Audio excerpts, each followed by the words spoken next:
তো হ্যালো বন্ধুরা, তো তোমরা সবাই কেমন আছো? তো আমি গত 5 বছর পরে আমি আমাদের দেশে ফিরেছি, কারণ আমি অন্য জায়গায় থাকতাম। তো আমার বাবা আমাকে আমার এই দেশে পাঠিয়ে দিচ্ছে, কারণ আমাদের অনেক জায়গা সম্পত্তি আছে। সে বলছে তুমি ওগুলো দেখাশোনা করো, আর আমি তোমাকে এই পাশে স্কুলে ভর্তি করে দিয়েছি, তো তুমি আস্তে সেখানে এই শহরে থাকবে। তো আমি এই তো আমার বাবা আমাকে পাঠিয়েছে, আমি তো এই শহরে আমি আসতেই চাই না, তাও আমার বাবা আমাকে জোর করে পাঠিয়ে দিয়েছে। তো এখন আমি এসে বলছি আমি প্লেনটা ভালো করে চালাতে পারি না, তো আমার আমার হাতে প্লেনটা ধরে দিয়েছে। তো বন্ধুরা দেখো, তো নতুন নতুন পাইলটের অবস্থা কিরকম হয়, মানে প্লেনটা আকাশে ওড়া বাদ দিয়ে এখন আমি আকাশে উঠতেছি। তো কোন রকম করে আমি আমাকে নিজেকে সামলে নিয়ে তো আমি এখন আমার বাড়িতে চলে যাব। তো সামনে আমার বাড়িতে দেখা যাচ্ছে, তো কথা না বলে আমার বাড়িতে যাই। তো অনেকদিন পরে আসছি, তো আমার বাড়িটাকে আমি এখন দেখে আসি কি অবস্থা। তো বাড়িটাকে দেখে তো আমি এখন তারপর আমি কলেজে চলে যাব। আর এখানে তো কোথাও তো মনে হয় বাস স্ট্যান্ডও তো নাই যে আমি বাসে চলে যাব। তো কথা না বলে বন্ধুরা, তো আমি এখন আমার বাড়িতে চাই। আরে ভাই, এটা কি বাড়ি না আর কিছু ভাই, এত সুন্দর বাড়ি। আর গাড়িটা দেখেছো ভাই, আমার বাবা অনেক ধনী মানুষ। তো এই দেখো ভাই, বাড়িটা কত সুন্দর। মানে মানে এখন কি যে বলি, তো আমি এখন দেরি না করে কলেজে যাই, কারণ আমার স্কুলে যাই। সরি, আমি কলেজের কথা বলেছিলাম। তো স্কুলে যাই কারণ অনেক দেরি হয়ে গেছে, কারণ মনে হয় সবাই মনে হয় ক্লাসে মনে হয় ঢুকে গেছে। তো আমি একমাত্র মনে হয় রয়েছি। তো আমি কথা না বলে তো এখন আমি কলেজের দিকে রওনা দেই। তো তো যাওয়া যাক, দেখি। আমি গাড়িটা ভালো করে চালাতে পারি না, নতুন নতুন সবে গাড়ি চালানো তো শিখেছি। তো আমি এখন আমার কলেজে যাই, তো আমার কলেজটি মনে হয়, আমি তো সঠিক যাই না, তো ম্যাপ দেখে যাই।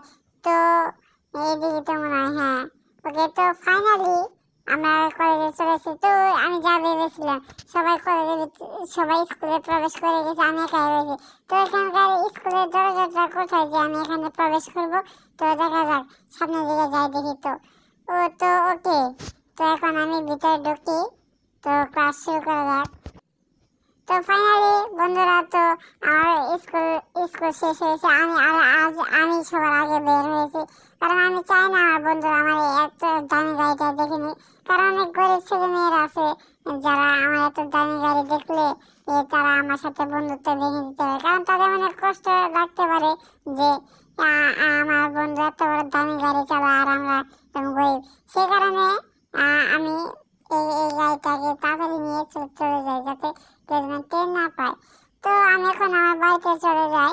তো আমার অনেক খিদেও পেয়েছে, কারণ আমি দুপুরে টিফিন করি নাই, কারণ আমার কাছে টাকা ছিল না।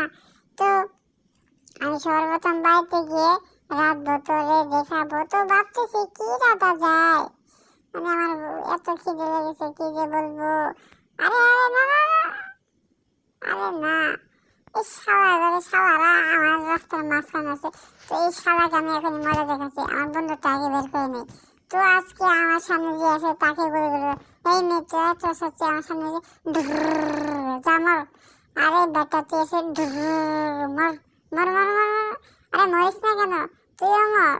আজকে যে আসবে আমার সামনে আমি তাকে গুলি করে মেরে ফেলবো। আমার মাথা আজকে নষ্ট। এই শালা বোধ কারণ আমাকে এক্সিডেন্ট করেছে, আমার গাড়িটা মানে 12টা বাজে। এখন এত রাগ উঠছে, আমার এই গাড়িটাকে আমি নষ্ট করে ফেলবো। তো মর মর। আরে এই গাড়িটা আগুন ধরে না কেন? তো পুলিশ আসে না, আজকে আমি পুলিশকেও মারবো, কারণ কি সিকিউরিটি রেখেছে ভাই, ট্রাফিক নেই, কোনো রুলস নিয়ম নাই, কিছু নাই। তো আজকে বুঝলাম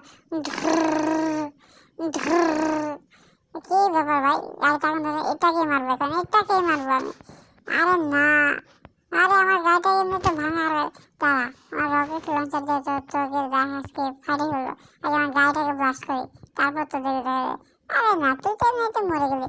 তো আজকে আয়, তুই আয়, আমি তো মরে গেলাম। সাবস্ক্রাইব করে দাও।